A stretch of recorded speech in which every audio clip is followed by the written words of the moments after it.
It's time to get into another alternate starter best team for Pokémon Legends Arceus. We continue this little series of starting with Sinnoh starters in Hisui with Empoleon, which is a Pokemon I actually did use on one of the best teams originally. I believe the Typhlosion one. So, if you didn't catch the Infernape team, you should go watch it now. However, if you'd rather watch this first, I'll quickly cover the rules again. There will be no repeat Pokemon on this team that has been on any other best team thus far, as I want to keep things entertaining and allow you guys to remain engaged. Don't expect a Gardevoir or Goodra or anything like that. And also, because you're probably wondering, we're going to assume the Piplup you start with is like between level 10 to 13, and it's traded over to you at the start of the game. So that's it. Let's just go ahead and get into the team.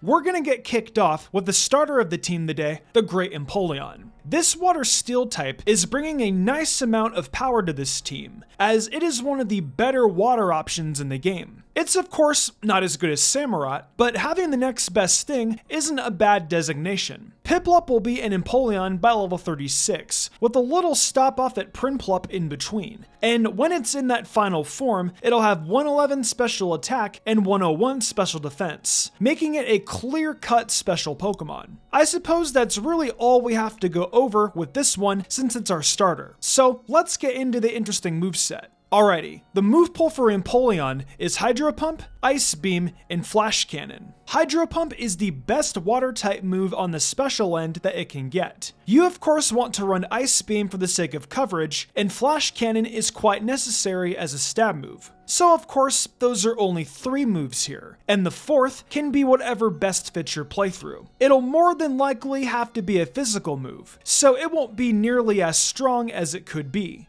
But Bulldoze, Aerial Ace, and Rockslide could all provide some sort of coverage that could be useful down the line, I suppose.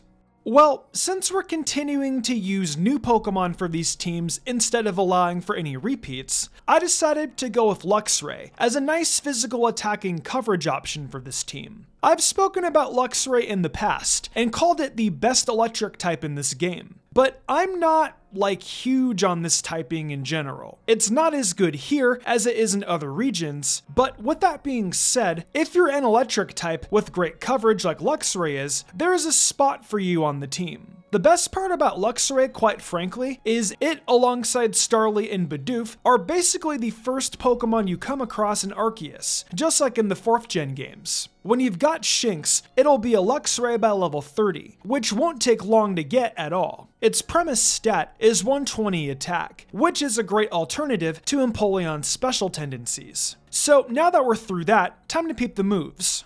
Wild Charge, Ice Fang, Crunch, and Play Rough are the moves on this set. Pretty coverage heavy, right? It's nice to have easy access to moves like these on Luxray, which weren't as easy to get in previous games. It definitely plays a part in what makes Luxray the top electric type. So Wild Charge is a great stab move, offering some decent power. If Thunder Fang is more your speed, there's that too, but use Wild Charge. Ice Fang, though, is great for coverage for Luxray's only weakness, so be sure to use that. Crunch and Play Rough round out the set and bring a touch more coverage to the set. To already check off Dark and Fairy on the second Pokemon, that's pretty cool. Next up, we've got a Pokemon you guys have been touting quite a bit for your in-game playthroughs, and I'm borrowing it today for this best team. Lilligant brings the fighting and grass typings to the team, with a bit of good power behind it. Its new regional variant wasn't just very interesting to see, but it turned out to be kind of cool to use in battle as a better offensive take on a Chestnut. Lilligant is fast and powerful as a physical attacker, and it's not at all difficult to get. Petlil is an encounter in the Crimson Mirelands that only needs a Sunstone to evolve. Simple enough, right? The hardest part of all of this is just getting the Sunstone, but it's really not that bad. So the 105 in both attack and speed will be fun to take advantage of, but more importantly, we need to see the moves. So we'll get through Lilligant's moveset fast. It's Victory Dance, Close Combat, Leaf Blade, and Poison Jab. Victory Dance is a pretty huge move on this thing, boosting attack and defense by a stage. There's even a chance for moves to hit a bit harder too. It's a bit of a broken move in some ways. Close Combat and Leaf Blade are fantastic stab moves, though Close Combat is a bit of a later move, so Drain Punch is there until then. Finally, we've got Poison Jab for some fairy coverage. Pretty simple and good, right? If you guys caught my video last week on the top 10 most underrated Pokemon in Legends Arceus, then you'd know full well there was a good chance this thing would end up on the team. We can't use Gardevoir, of course, so we've got Gardevoir Light on the team. Mr. Mime is a fair Pokemon to run on this team, and one that can really bring some sort of competency as a special attacker. It's got a great base 120 special defense, so much like Empoleon, it can take some hits. And that 100 base special attack packs a decent punch in a playthrough, especially considering how early you could end up with Mr. Mime. Speaking of when you get it, Mime Jr is in the Obsidian Fieldlands, and evolves when knowing Mimic. That's at level 25, which, like I said, pretty early on. So we've got our powerful fairy type, and we know it's basically Guardy Light. So what's the moves? Mr. Mime is a lot like Gardevoir. Its moveset is very close to something I'd stroll out with my Guardy, being Psychic, Dazzling Gleam, Thunderbolt, and Shadow Ball. The first two are the best stab moves it has, so they had to be included, and the latter two fill in a little more coverage. It's not to have a special electric move to complement Luxray's physical one, as some of the Pokemon in this region that are weak to electric are definitely physically defensive. I chose Shadow Ball for the other move for the sake of coverage too, but if you want to use one of its other moves, be my guest. Next up on the team is one that actually was going to be on the original best team, but I switched it out for Rhyperior due to a multitude of reasons. However, make no mistake, Hippowdon is just like Mr. Mime as an underrated Pokemon, and it should get used more. The Hippopotas that roam the Crimson Mirelands can be nabbed easily, and there's even a Hippowdon or two walking around if you want to avoid evolution altogether. The 112 attack and 118 defense follow the same sort of pattern that this team has had in general, going from special to physical with clear bias towards one side of the spectrum. So you know this thing is going to be physical, but you don't know what moves it'll have. Let's change that. This next set is just so obvious. It's High Horsepower, Rockslide, Crunch, and Fire Fang. High Horsepower is great stab, while Rockslide just fits on the set due to Rock and Ground working together so well. I had to give it Crunch considering its huge jaws. I mean, what kind of hippo doesn't crunch stuff? Then finally, Fire Fang is coverage for grass and ice types, letting them know they can't expect an easy time against Hippowdon.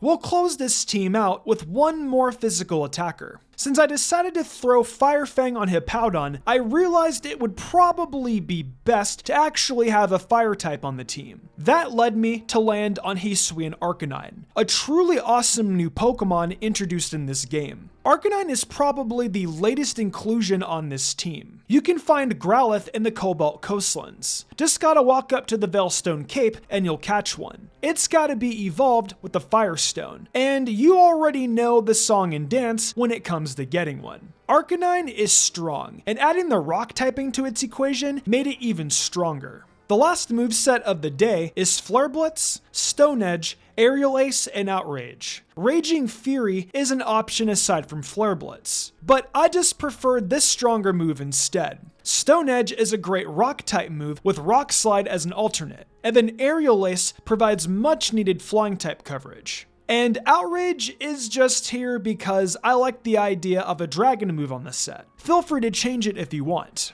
It's time for what this team does well against. When you face off with Cleaver, you can use your starter pretty easily. I mean, Prinplup is dominant enough. Then, with Lilligant, you can use Mr. Mime to sort of trash that thing. Then with Arcanine, it's back to Empoleon. Electrode and Avalugg are Lilligant's bread and butter as well. I mean, as we know, you can even beat the Nobles without any Pokemon if you really want to. As for the small battles in the game against a rival character, the Wardens, and the two clan leaders, you can just throw the Empoleon line at them with a little Mr. Mime support and be just fine.